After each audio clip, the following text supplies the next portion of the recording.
السلام عليكم ورحمة الله وبركاته. أهلا بكل مشاهدين ومتابعين قناة الكرة مع صبري.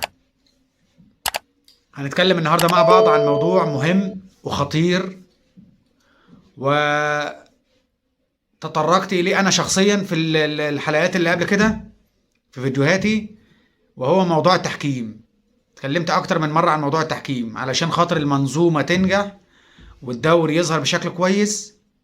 لابد من معالجة أخطاء التحكيم. هنعيد مرة واثنين وثلاثة، لابد من معالجة أخطاء التحكيم.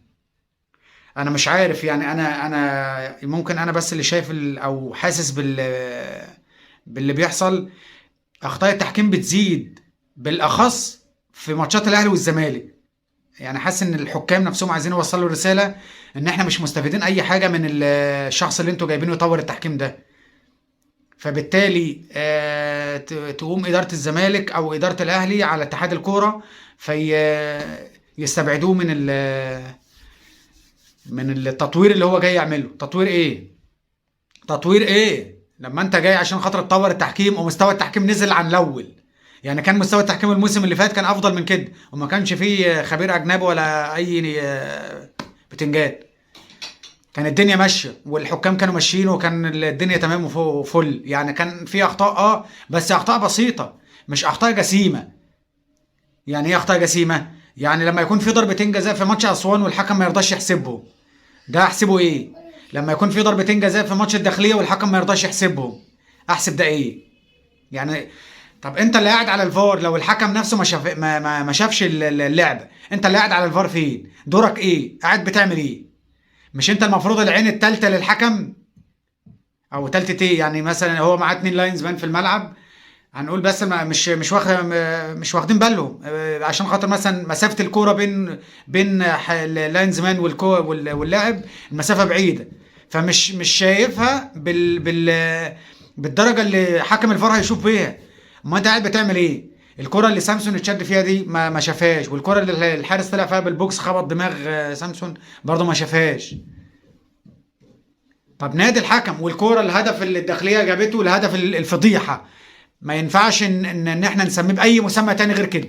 فضيحة، فضيحة بمعنى كلمة فضيحة. يعني لاعب الكرة اللاعب اللي راحت له الكرة بتاع الداخلية كان اصلا في موقف تسلل، فواخد عين الحارس وواخد عين اخر مدافع اللي هو خلاه ضرب التسلل.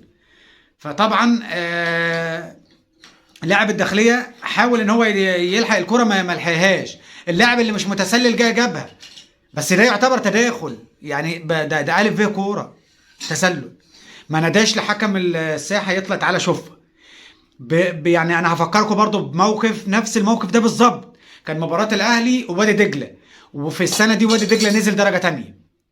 كان برضو الكرة ملعوبة فاول من على 18 اترفعت، فاللاعب اللي لعب الكرة بهده بدماغه، يعني ما كانش متسلل، ولكن كان في واحد معاه مهاجم الاهلي او مدافع الاهلي، فالحكم من هنا والكرة نهايتها كانت جول. الفار وقف اللعبه وكان الحكم وقتها جهاد جريشه طلع شاف الكوره واعتبر ان اللاعب اللي هو بتاع وادي دجله اللي نط على الفاضي ده اعتبر ان هو متداخل في الكوره، وبناء عليه لم يحتسب الهدف. زي دي بالظبط.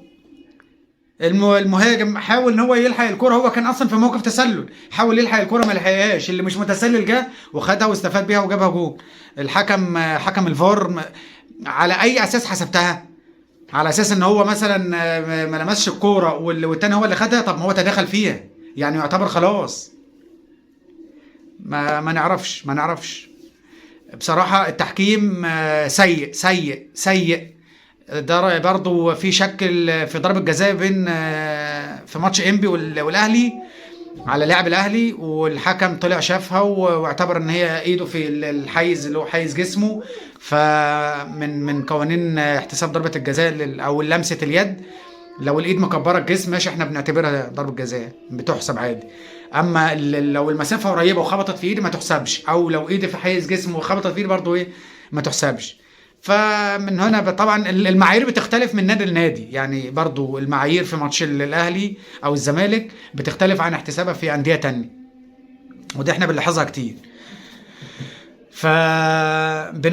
بنتمنى التحكيم يتطور علشان احنا لسه في بداية الدوري، لسه في يعني الاسبوع العاشر فما ينفعش ان احنا يعني نفضل بالمستوى السيء ده، وكل ماتش المستوى بيسوء اكتر واكتر.